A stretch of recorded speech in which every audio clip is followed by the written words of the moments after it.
In a grand chamber filled with shimmering lights and strange decorations, the Galactic Council gathered for their important meeting. Representatives from different planets sat around a long oval table, each one looking proud and confident.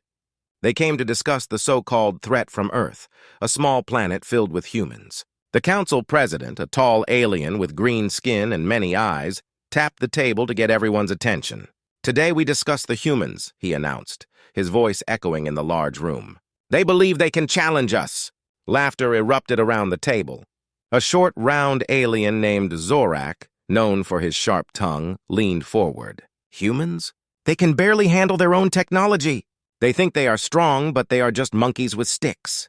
More laughter filled the chamber. The aliens exchanged stories about human mistakes, how they often fought among themselves, how they destroyed their own planet with pollution, and how they struggled to build ships that could travel in space. Each story brought more laughter, and the council felt powerful and important. A young alien named Lyra, who was new to the council, listened quietly. She had read about humans and knew they were clever in their own way. But she felt uncomfortable with the jokes. "But isn't there a chance we could be wrong?" she asked hesitantly. Her voice was soft, almost lost in the noise. "Wrong?" Zorak turned to her, his eyes wide with disbelief. "Humans are nothing! They have no advanced technology. We can teach them a lesson." The president raised his hand, silencing the room. "We will send a message to Earth. Let them know they are not welcome in our galaxy. We will show them their place." Lyra's heart sank. She knew humans could be unpredictable. They had fought wars, yes, but they also built great things like art and music. "Maybe we should consider talking to them instead," she suggested, but no one listened. The council was too busy enjoying their mockery. As the meeting continued, Lyra's worries grew. What if they were making a terrible mistake? She glanced at the large screen behind the president, which showed a map of the galaxy. Earth was just a tiny dot, but it was still part of their universe. Suddenly, the room shook slightly and the screen flickered. A warning light flashed, cutting through the laughter. The president looked confused. "What is happening?" he demanded, his eyes darting around the chamber. An officer rushed in, looking alarmed. "We have detected a ship approaching Earth. It is unlike anything we have seen before." The council's laughter stopped instantly. The room fell silent as everyone exchanged nervous glances. Zorak's smug grin faded. "Is it human?" he asked, his voice trembling. "Unknown," the officer replied. "But it is large and moving quickly. It could be a threat." The president's face turned serious. "Prepare our defenses," he ordered. "If this ship is hostile, we cannot let it reach Earth." Lyra felt a chill run down her spine. She had seen how humans reacted to threats. They could be fierce when cornered. "Maybe we should try to communicate first," she urged, but her voice was lost in the chaos. The council members began shouting orders, panic rising among them. The proud alien leaders who had laughed at humans just moments before were now filled with fear. Lyra watched, her heart racing. This was not what she wanted. As alarms blared throughout the chamber, the president slammed his fist on the table. "We will not be made fools of," he shouted.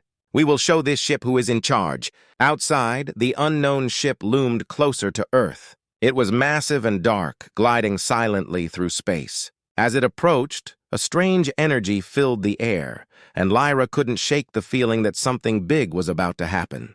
In that moment, she realized the council's laughter had turned into a bitter taste in her mouth. They had mocked the humans, but now they faced an unknown danger. As she looked at the fearful faces around her, she wondered if the council would soon learn that underestimating humans was a grave mistake. The meeting had turned from laughter to panic, and Lyra couldn't help but feel a sense of foreboding. The aliens were about to discover just how unpredictable and powerful humans could be. As the alarms blared in the Galactic Council's chamber, panic spread among the alien leaders. They rushed around, shouting orders and pointing fingers at screens showing the unknown ship moving closer to Earth. The room was filled with tension, and the once confident council members now looked worried. The president tried to regain control. "Calm down," he shouted, his voice booming. "We need to understand what we are dealing with. What do we know about this ship?" An officer quickly scanned data on a screen. "It's enormous, with technology we have never seen before. It's not broadcasting any signals. We cannot identify its origin." Zorak frowned. "This is ridiculous. We should attack it before it reaches Earth. We cannot let it intimidate us. Lyra, still anxious from the earlier laughter, raised her hand again. Wait! What if it's not a threat? Maybe it's just exploring like humans do. We should try to communicate first. The room fell silent as everyone turned to look at her. The president sighed, clearly frustrated. Lyra, this is not the time for your naive ideas.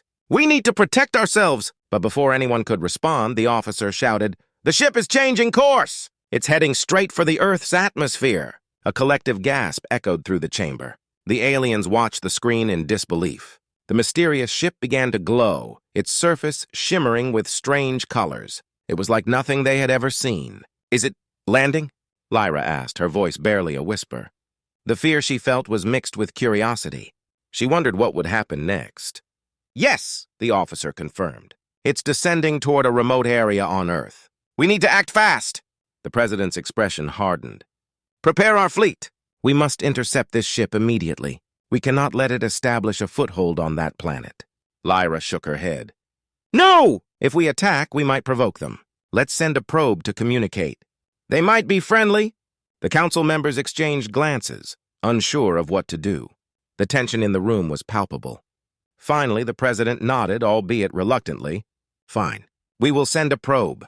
But if they show any sign of aggression, we will strike. As the decision was made, a small ship launched from the council's headquarters, racing toward Earth. Inside the probe, a team of skilled aliens prepared to make contact with the mysterious visitors. They hoped their advanced technology would help them communicate without conflict. Meanwhile, on Earth, the mysterious ship landed quietly in a dense forest. Its sleek, dark exterior blended with the shadows of the trees. As the door of the ship opened, a ramp extended to the ground and a soft light spilled out, illuminating the surroundings. Inside, a group of aliens stepped out, their forms graceful and elegant. They looked unlike any aliens the council had seen before. Their skin glowed softly and their eyes shimmered with intelligence. They moved cautiously, taking in their new environment. Back in the Galactic Council chamber, the probe approached Earth, ready to send messages to the unknown ship. Lyra watched anxiously, hoping for a peaceful outcome. She believed that understanding and communication were the keys to resolving conflicts. Connecting now, the officer announced. The room fell silent again as everyone focused on the screen, where the image of the probe appeared. It floated just outside the forest, scanning for signs of the alien visitors. As the probe transmitted its message, the mysterious aliens paused. They seemed to understand the signals, tilting their heads in curiosity. Then, to everyone's shock, they began to respond. Soft lights flickered on their ship, creating patterns that danced in the air. Lyra's heart raced. They're responding! This could be our chance! But just as hope filled the room, an alarm blared again. The ship is activating weapon systems! An officer cried out. The council members shouted in panic, recalling their earlier plans for an attack. No! Wait! Lyra yelled, but her voice was drowned out by the chaos. The president's face turned pale. Prepare to defend ourselves! He shouted, and the room erupted into confusion. Outside, the aliens noticed the sudden change in atmosphere. They exchanged worried glances, sensing the fear and aggression emanating from the Galactic Council. What had begun as a moment of potential peace was quickly spiraling into a conflict. In the council chamber, Lyra felt a wave of desperation. She realized they were on the brink of making a terrible mistake. As the situation escalated, she knew they had to find a way to bridge the gap between fear and understanding before it was too late. As the mysterious ship touched down in the forest, a sense of unease swept over the surrounding area. The gentle rustling of leaves and chirping of birds was replaced by a heavy silence. Nearby, a group of humans hiking in the woods stumbled upon the scene, their eyes widening in disbelief at the sight of the enormous, sleek ship. Is that a spaceship? One hiker named Mike exclaimed, pointing in shock. His friends gathered around, their faces a mix of curiosity and fear. They had heard stories about UFOs, but seeing one up close was entirely different. Suddenly, the ship's door opened, and a soft light flooded the forest. The hikers held their breath, unsure of what to expect. From the ship emerged the elegant aliens, their glowing skin shimmering in the dim light. They looked around cautiously, clearly aware of their surroundings. The humans stood frozen, unsure whether to run or approach. Mike, driven by curiosity, took a step forward. "Hello?" he called out hesitantly, waving his hands. "Are you friendly?" The aliens paused, their luminous eyes fixing on Mike. They seemed to communicate silently, exchanging glances and subtle gestures. Then one of them stepped forward, its movements graceful. It raised a hand, and a soft, melodic sound filled the air, a strange but beautiful language. Back in the Galactic Council's chamber, alarms blared as they received reports of the ship's landing. "The aliens are on Earth!" an officer shouted, panic evident in his voice. The president turned to his advisors, his face serious. "We must act quickly. We cannot allow this situation to spiral out of control." As they prepared to send their fleet toward Earth, chaos erupted among the council members. Some shouted for immediate attack, while others argued for caution. Lyra, feeling desperate, spoke up. "We can't just send ships to fight! What if they mean no harm? We should communicate!" But her words were drowned out by the fear and anger filling the room. "Those creatures could be dangerous!" Zorak shouted. "We have to protect ourselves!" Meanwhile, the scene on Earth was tense. The hikers continued to stare at the aliens, who were now examining the environment with interest. One alien pointed to a tree, seemingly fascinated by its texture. Mike felt a mix of fear and wonder as he watched. "Maybe they just want to learn about us," he whispered to his friends, who were still hesitant. "We should try to help them." The group slowly approached, cautiously moving closer. "We come in peace!" Mike shouted again, hoping to ease the tension. The aliens turned to him, their eyes glowing softly as they processed his words. In the distance, sirens wailed as police cars and military vehicles rushed toward the forest.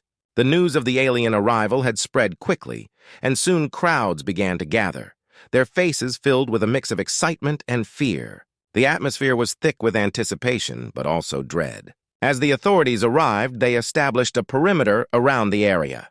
Soldiers armed with weapons stood ready, eyes trained on the strange ship and its visitors. Tensions rose as more people gathered, trying to catch a glimpse of the aliens. "Stay back!" shouted a military officer. "We don't know what they want." The crowd murmured, some people backing away while others pushed forward for a better view. Mike felt his heart race. "We need to stop them! If we attack, it could lead to a war." He turned to his friends, but they looked unsure. "What can we do?" one of them asked. In the forest, the aliens continued to study their surroundings, unaware of the growing chaos around them. They seemed peaceful, curious about the humans and their world. One of the aliens stepped closer to Mike, reaching out with a hand that glowed softly. Just then, a loud noise shattered the moment. A helicopter whirred overhead, its spotlight illuminating the scene. The crowd gasped, and the military officer raised his weapon, shouting orders. "Get back! We will shoot if you do not comply!" The tension was palpable. Mike looked from the alien to the humans, realizing that fear was winning. "We have to communicate!" he shouted, desperation in his voice. "They might be scared too!" But it was too late. The soldiers, feeling threatened, began to move in. As they raised their weapons, the aliens stepped back, confusion in their eyes. In that moment, Lyra watched from the Galactic Council chamber, her heart racing. The chaos unfolding on Earth made her stomach churn. She feared that both sides were about to make a terrible mistake, one that could lead to a conflict no one wanted. The future of both humans and aliens now hung in the balance, teetering on the edge of fear and misunderstanding. In the forest, the situation grew tense as military personnel advanced, weapons raised, ready to respond to what they saw as a threat. The glowing aliens, still bewildered by their surroundings, stepped back in fear. Mike felt a surge of anger and determination rise within him. "We can't let this happen," he shouted to his friends, who stood beside him, equally troubled. "Look at them. They're not attacking, they just want to understand," Mike pleaded, taking another step forward. "We need to show them we're not their enemies." The aliens exchanged glances, their soft lights flickering nervously. One of them, taller and seemingly the leader, raised its hand again, emitting a soft, melodic sound. Mike could see that the alien was trying to communicate, and he felt a spark of hope. As the military officer shouted more orders, Mike made a bold decision. "I'm going to approach them," he declared, his voice steady despite his racing heart. "Maybe I can help."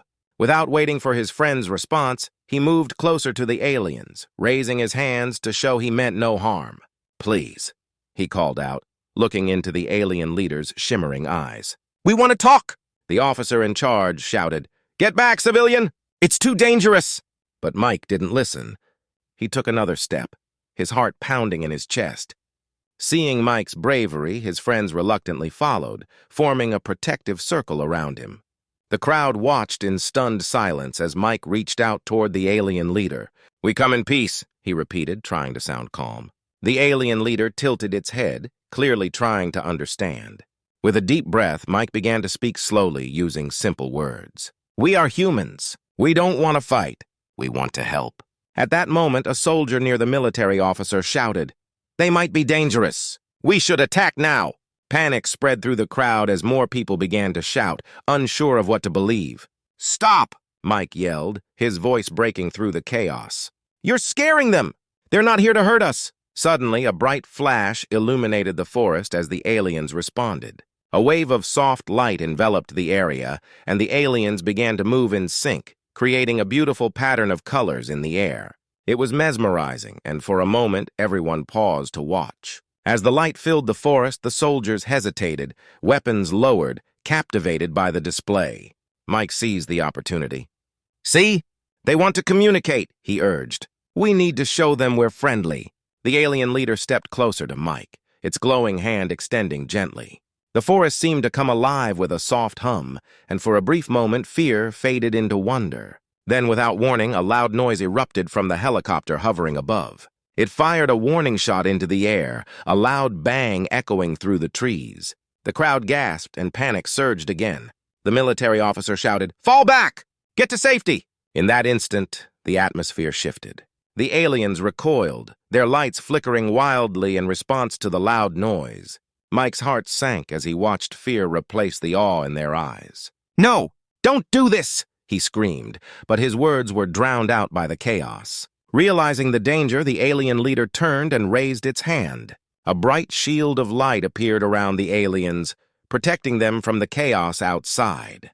The shimmering barrier pulsed gently, creating a safe space amidst the turmoil. "Look," Mike shouted, pointing at the barrier. "They're defending themselves. They're scared."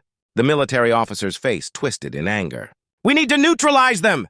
Prepare to fire!" he ordered, but Mike couldn't let that happen. He turned to the crowd, his voice filled with urgency. "We have to stand together. We can't let fear destroy our chance for peace." His words resonated with some of the onlookers.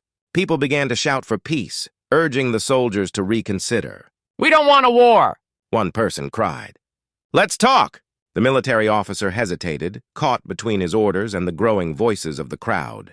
Just as the tension reached its peak, a bright light shot up from the aliens' ship, illuminating the sky. It pierced through the trees, capturing everyone's attention. "Look," Mike shouted, pointing up. "They're trying to communicate. Let's listen." As the light pulsed rhythmically, it created a melody that resonated deep within everyone's hearts. The fear began to fade, replaced by curiosity and a sense of hope.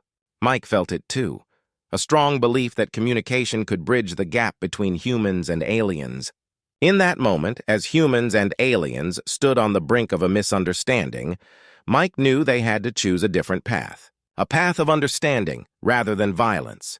And for the first time, the prospect of peace felt within reach, hanging delicately in the air like the shimmering light around them.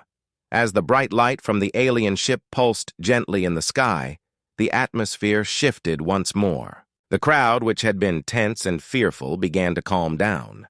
People exchanged glances, realizing that they were all caught in a moment larger than themselves. It was as if time had paused and they were given a chance to choose their path. Mike stood at the front, heart racing but filled with determination. He could see the alien's glowing barrier, shimmering like a shield of hope. The alien leader watched him, its luminous eyes reflecting both curiosity and fear. Mike took a deep breath, feeling a sense of responsibility wash over him. "We need to show them we are not a threat," he urged the crowd. "They came here seeking peace, just like us." Slowly, the noise around him faded. Some soldiers began to lower their weapons, uncertain but willing to listen. The military officer, still tense, eyed Mike but could see the change in the atmosphere. The urgency in Mike's voice struck a chord. In that moment, the alien leader raised its hand once more. It made a soft, melodic sound that resonated through the forest, and the light around them brightened. The aliens began to move together in a synchronized dance, their forms elegant and fluid. Each movement was deliberate, conveying grace and intent. The crowd watched in awe, captivated by the beauty unfolding before them. "See?" Mike said, pointing at the aliens. "They want to connect! Let's not waste this chance." Encouraged by his words, more people began to cheer for peace. "Let's show them our kindness," someone shouted. Slowly, people started to lower their hands, showing they meant no harm. The military officer hesitated, his heart pounding as he weighed his options. Then, a small child in the crowd stepped forward. Holding a flower she had picked from the ground, she approached the glowing barrier. With a brave smile, she held it out to the alien leader. "This is for you," she said brightly. The crowd fell silent, witnessing this simple yet profound act of kindness. The alien leader paused, its glowing eyes widening in surprise. It extended its hand, and the flower floated gently into the air, surrounded by a soft light. The child giggled, and the tension that had gripped the forest began to dissolve. In that moment, a connection was forged. The aliens, still cautious, began to respond. They formed a circle around the child, their movements mimicking hers in a dance of peace. It was as if they were acknowledging the innocence and hope that the child represented. The military officer, finally moved by the scene, lowered his weapon completely. "Stand down!" he ordered, turning to his troops. "We will not fire." The soldiers exchanged surprised glances, then slowly followed his lead, lowering their weapons as well. With the immediate threat gone, Mike stepped forward again, feeling a wave of hope. "We can work together," he called out. "Let's share our worlds. Let's learn from each other." The crowd erupted into cheers, and the aliens responded with a series of melodic sounds, creating a harmonious rhythm that echoed through the trees. It was a song of peace, resonating in the hearts of everyone present. As the alien leader gestured to the sky, a beam of light shot up, connecting the ship and the forest in a brilliant display of color. The moment felt magical, as if the universe itself was celebrating this newfound understanding. Mike's heart swelled with pride. They had chosen peace over fear. From that day forward, humans and aliens began to interact. Scientists and diplomats joined forces to explore the possibilities of friendship. Together, they shared knowledge, stories, and dreams, building a bridge between their worlds. In the following weeks, more aliens arrived on Earth, not as conquerors, but as allies. They brought advanced technology and wisdom, helping humanity to progress in ways they had never imagined. As Mike watched this transformation, he realized that the moment of chaos had led to something beautiful, a new beginning. He felt grateful for the bravery of that child, for the kindness that had shone through fear. It was a reminder that no matter how different they seemed, the desire for peace and connection existed in all beings. And so, as the sun set over the horizon, casting a warm glow over the forest, Mike knew that they had embarked on a journey together, one filled with hope, understanding, and endless possibilities. The galaxy felt a little smaller, and humanity had taken its first step toward a future filled with friendships beyond the stars.